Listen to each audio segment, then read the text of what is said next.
Hi, my name's Leo, and I'm on a mission to sail this boat, Tally-Ho, back from the Pacific Ocean to the UK to sail once again in the Fastnet race 100 years after she won it in 1927.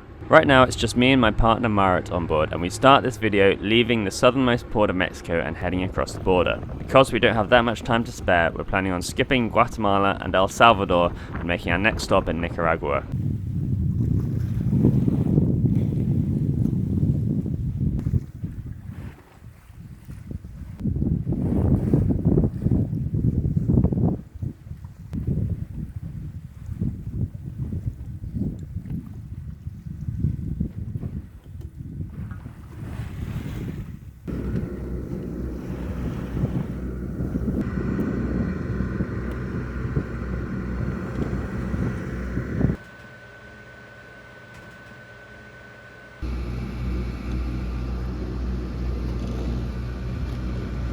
Well, I messed up.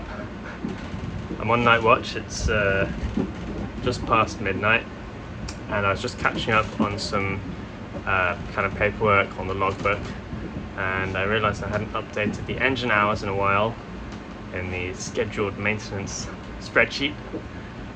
So I did that, and that's what I rely on to know when it's time to do various bits of service on the engine. And so I realised when I did that I should have changed the raw water impeller quite a while ago.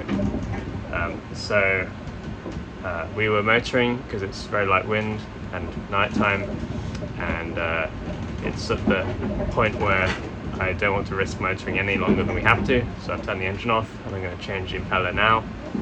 I just set all the sails, so we're doing 3 knots actually, which is not too bad. At least we've got steerage, and going to change the impeller.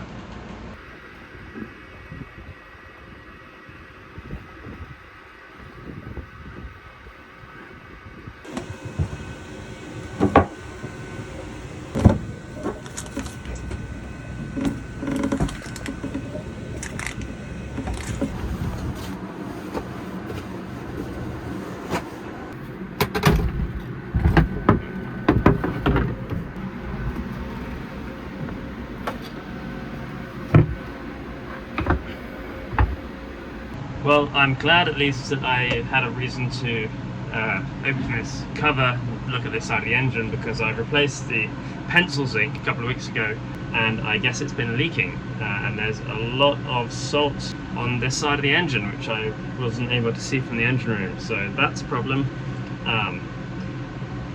Glad I caught it now. Wish I caught it a couple of weeks ago, but better now than later, so I've got to clean that all up as well, and make sure that pencil zinc doesn't leak anymore.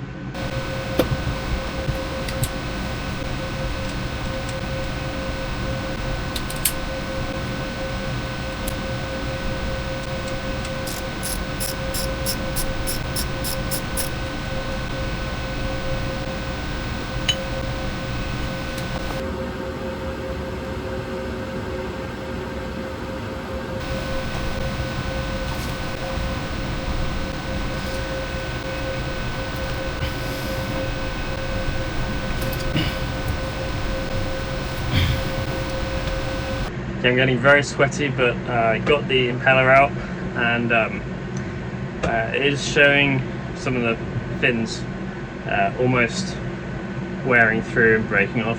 A little bit more life in it than I'd expected, so that's good, but still feel lucky that it didn't break being in there so much longer than it's supposed to, so time to get the new one in.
impeller job went pretty easily in the end.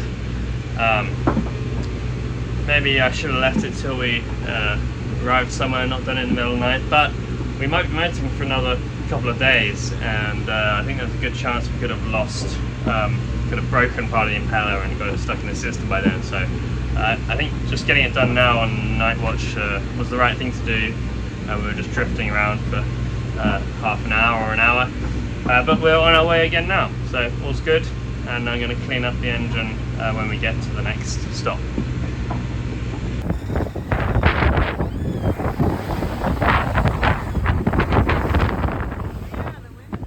Later in the night, the wind and the waves increased a lot, and we realized we were on the outskirts of the Papagayo, another regional wind that blows across Central America from the Atlantic. We needed to reduce canvas by dropping sails, and then sail upwind to get close to shore where the waves are smaller. Here you can see how we drop and hoist head sails when we're out at sea, when we definitely wouldn't want to be climbing out along the bowsprit. Go ahead. Really?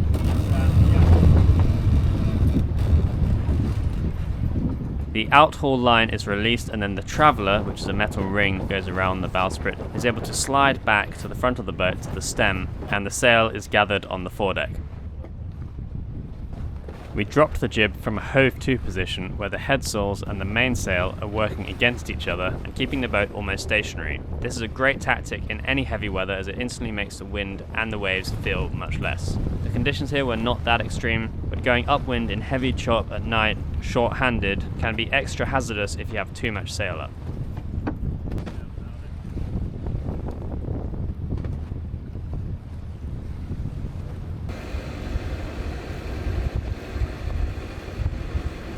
The next evening we arrived in Nicaragua and crossed a river bar to find a little hidden away marina at Puesta del Sol. We planned to spend a couple of days here over Christmas getting ready to cross the main part of the Papagayo wind. There aren't many places to safely stop in this part of the coast, so although it felt quite remote, we weren't that surprised to be greeted by a few other transient sailors. That will probably go across the whole dock.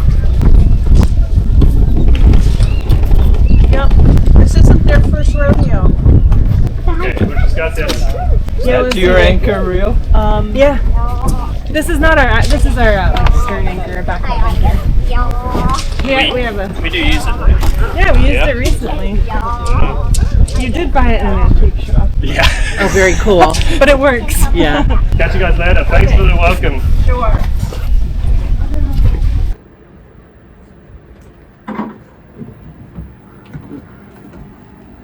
What are you doing, Leo?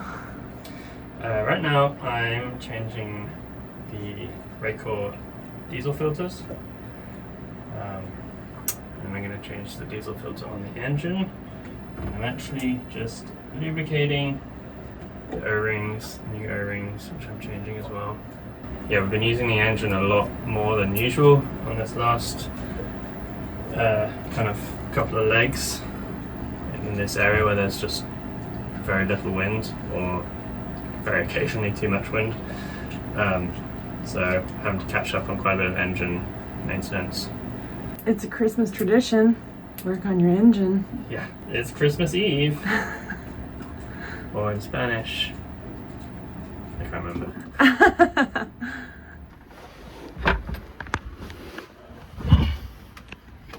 I am delicately scraping, washing, with a toothpick sometimes, salts off of this entire side of the engine. Yeah, mostly it was easy. There's a couple spots that might need a little more attention, but I'm almost done. Thanks, Marek. Good work. Thank you.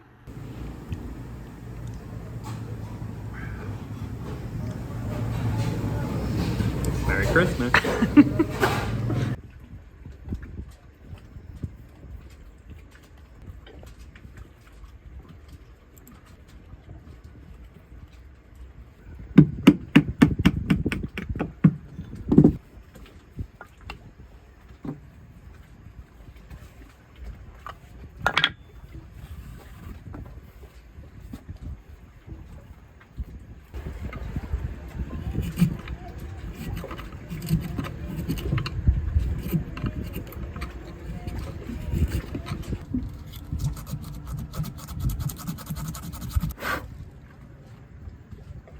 So I've been working on some of the blocks because, as I mentioned recently, a lot of the blocks are getting very stiff. It's getting hard to move the lines through them.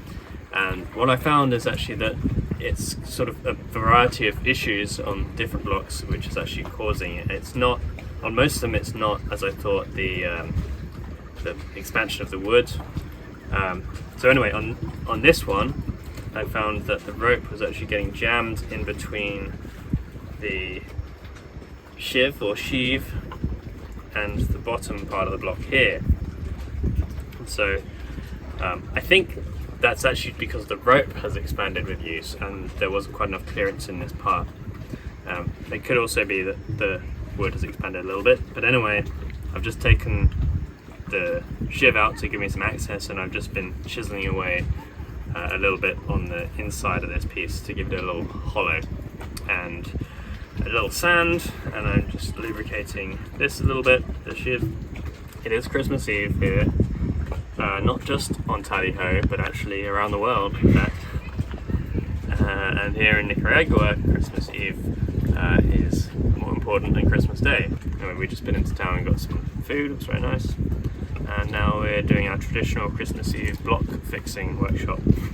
Because we have to keep moving soon and need to get some of these jobs done. So I'm going to put this back together. So I'll put the rope in first.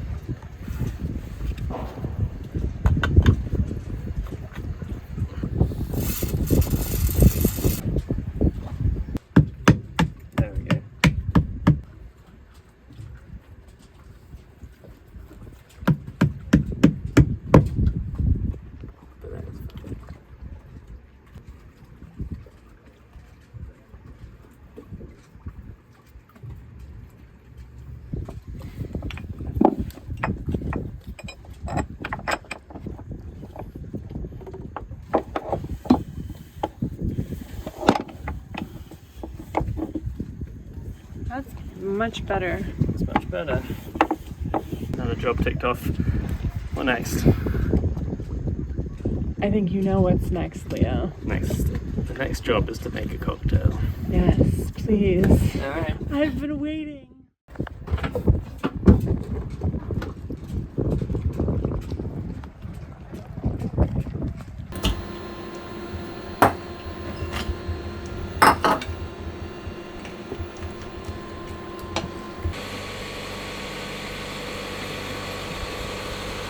Alright, well, we're in Nicaragua. It's Christmas Day, so Merry Christmas. This will be a bit late by the time you see it. But we're about to cross some pretty strong winds, another local winds, and this one doesn't have as many gaps in it. It's more consistent, so we're not really able to wait for a lull. So we're anticipating seeing some pretty strong winds on the boat. We're going to stay very close to shore to minimize the waves. But we have heard that even when forecasts say you might get 20 knots here, people often see 50 knots. So we're going to prepare our storm sails in case we need them, so we can reduce sail and manage the boat.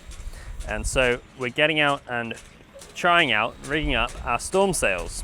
Now these were sent to us and made for us very kindly by Ratzi and Lapthorn. They made these for us at cost and got them out to us with some difficulty to Canada just before we left Victoria, because we thought we might need them. Luckily we didn't need them on the trip down so far, and we haven't needed them yet, but we might need them now, so we're going to just rig them up to make sure we're familiar with them, because there's only 2 of us on board and we don't want to be doing that for the first time in storm conditions. As you can tell, it is pretty windy today though, so we might struggle a little bit, but we've got 2 sails here. This is the storm staysail, so that'll replace the main staysail there. It's quite a bit smaller. And this is the storm trysail, and this replaces the main, and it doesn't have any spars on it, so the main will be dropped and lashed down at the stern of the boat, and then this will be flown. It's just a 3-cornered sail, and it'll just be flown and laced onto the mast and then sheeted aft. So we're going to see how these fit, see how difficult or easy they are to rig up, and then decide if we're going to leave them up for the trip or start with the main and then put these up just if we need them.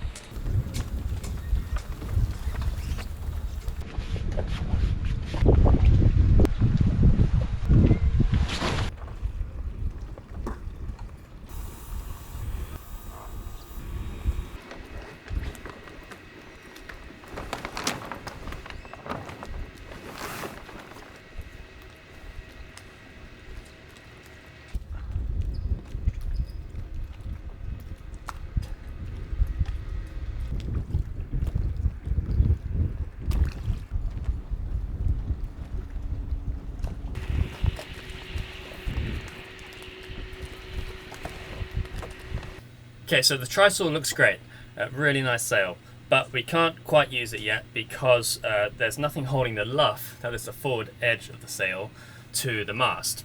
On the gaff mainsail we have the mast hoops, and we need something similar on the trysail, otherwise it'll be really hard to hoist and drop and it won't set properly. Now, you can do a kind of lacing line, which is loose but tightens up as the sail goes up. But that's really quite awkward to set up, especially if you're trying to do it in storm conditions. The traditional way is to do, well, first off, you can't just do little loops of rope and tie them on because they tend to jam as the sail's trying to go up, they'll jam against the mast.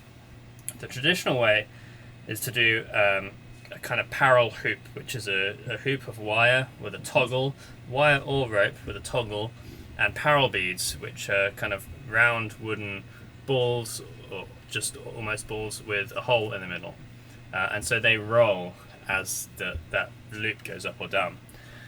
So I'm just making some makeshift parallel beads, and we'll put them on some thin line. I don't have enough thick wire to do it with wire, but that should help the sail go up and down. It'll stop them, the beads will stop them jamming. Unfortunately, the only material I have for this, which I can spare and is sort of roughly the right size, is this broken broomstick pole. So I've been just sawing off short 1-inch sections of this. This is very rough and ready. We don't have very long to do it, and it just has to get the job done. So I'm going to drill a little hole in each of these and pass the line through, make some knots to hold them in the right places, and then we'll tie these, bend them onto the luff of the sail, and then when we need to attach the sail, we'll just have to tie each one up around the mast. So it'll be not quite as easy as a toggle, which we'll do one day, but much easier than setting up a whole lacing line system. I kept trying to get rid of that broom pole. Told you we'd need this for something.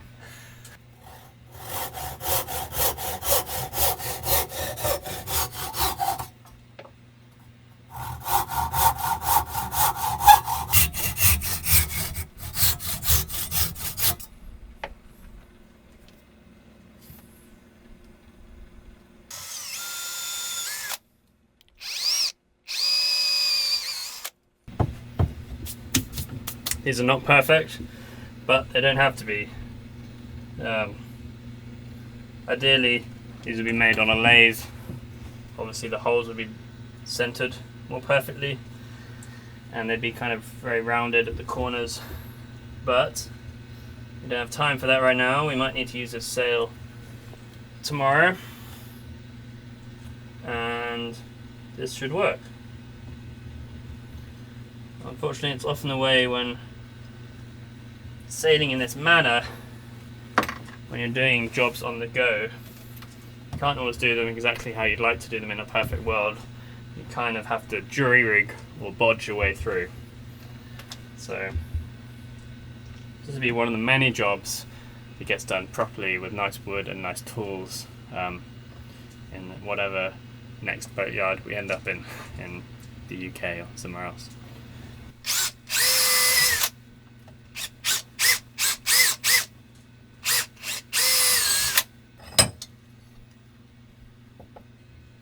Not too bad.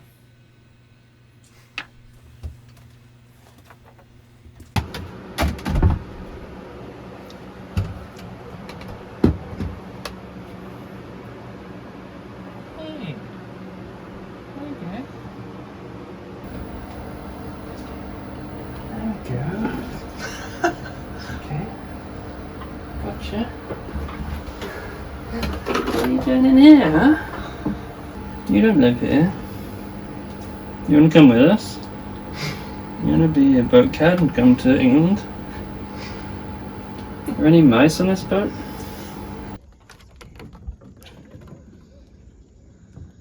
Wow. That was the first.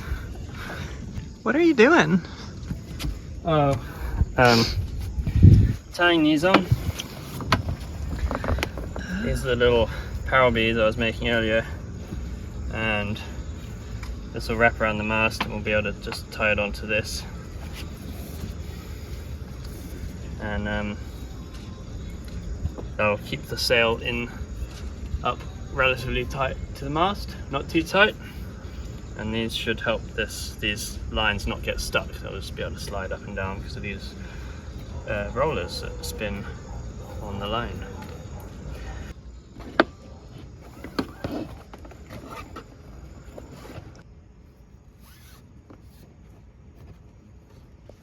Is it working? Yeah. I don't know.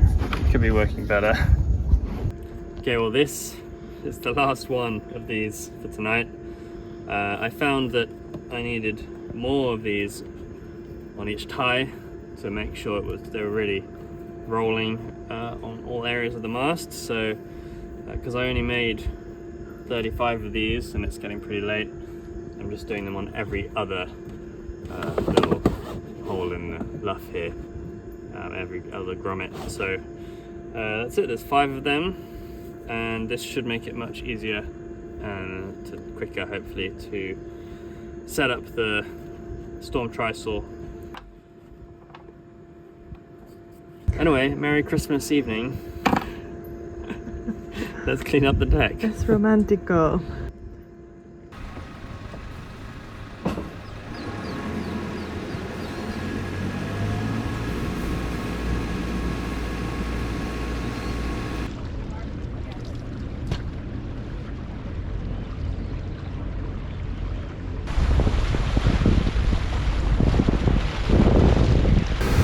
Well, goodbye Nicaragua.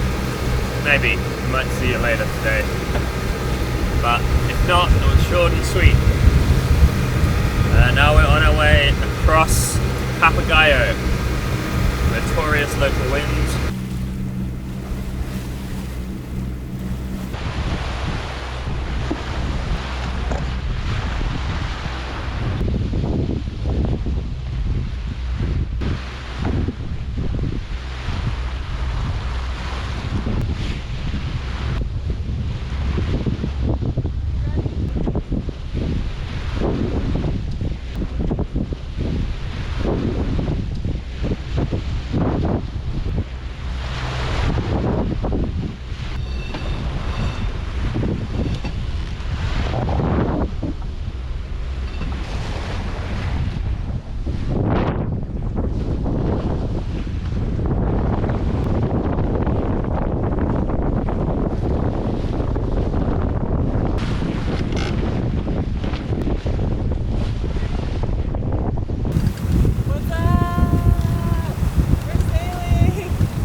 Through the night we stayed relatively close to the shore, where the wind and the waves were less. And actually it turned out we didn't get any crazy winds and actually had a pretty good sail. In the early hours of the morning we cut the corner and crossed the border into Costa Rican waters. And as the sun rose we entered Santa Elena Bay, a national park where we could safely anchor and catch up on some rest.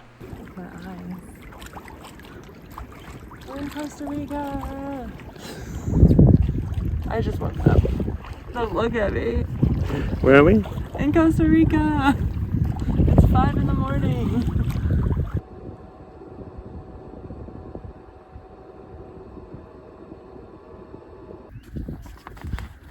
Okay, down comes the Nicaraguan flag. courtesy flag. And up goes Costa Rica flag.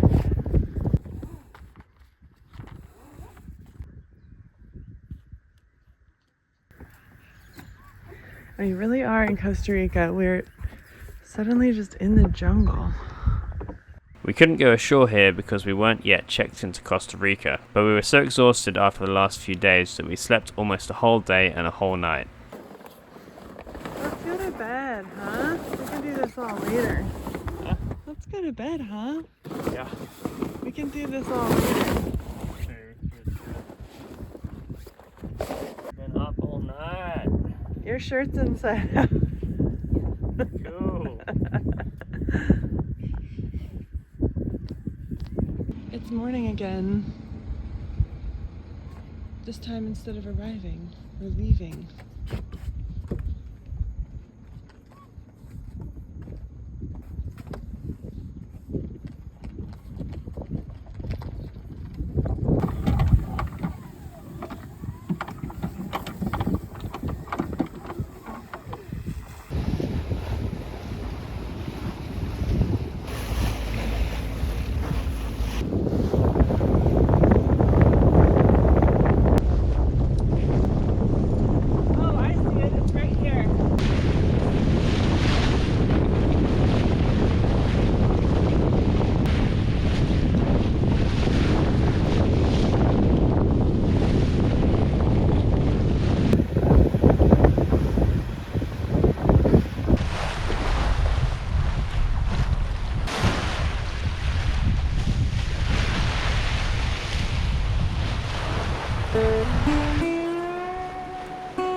This part of the journey, from Santa Elena Bay down to Playa de Coco, where we were planning to check in, turned out to be the windiest part of the Papagayo. It was blowing from the north-northeast, so we were having a great downwind ride, and once we rounded the peninsula we had to jibe the boat to head back in towards the shore. On this boat, a violent jibe could really damage the rig and even break the mast, so with wind like this it's essential to haul in the main sheet to make sure the boom can't travel too far too fast.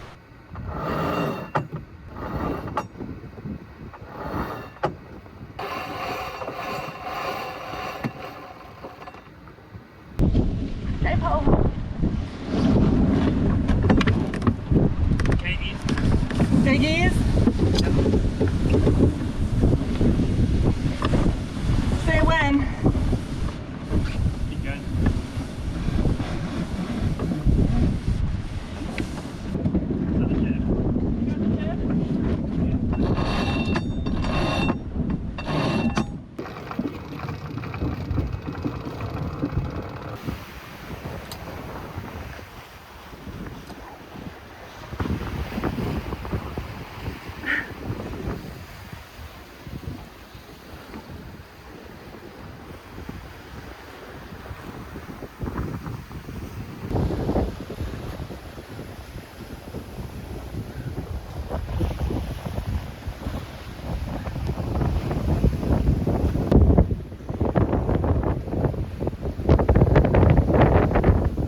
Finally doing some proper sailing. 25 knots from on on the port quarter, triple reefed. We could probably be double reefed, but this is more comfortable. 7 knots, pretty good for a short-handed crew, and actually pretty chill sea state. It's pretty flat up here, just little wind waves. It might get worse down there, but for now it's very comfortable, nice downwind sailing.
What are we doing? Okay, so we just anchored at Playa de Coco in Costa Rica, and Patrick's here. So we're going ashore to say hi, and we also need to check in to the country, do customs and immigration. It's Sunday, so we're not sure if the offices will be open, but we do need to copy a bunch of documents anyway, so if they're not open we'll just do that today and go back tomorrow, in which case Paddy will have to stay ashore until we get checked in. But yeah, really excited to see our buddy Patrick. Woohoo!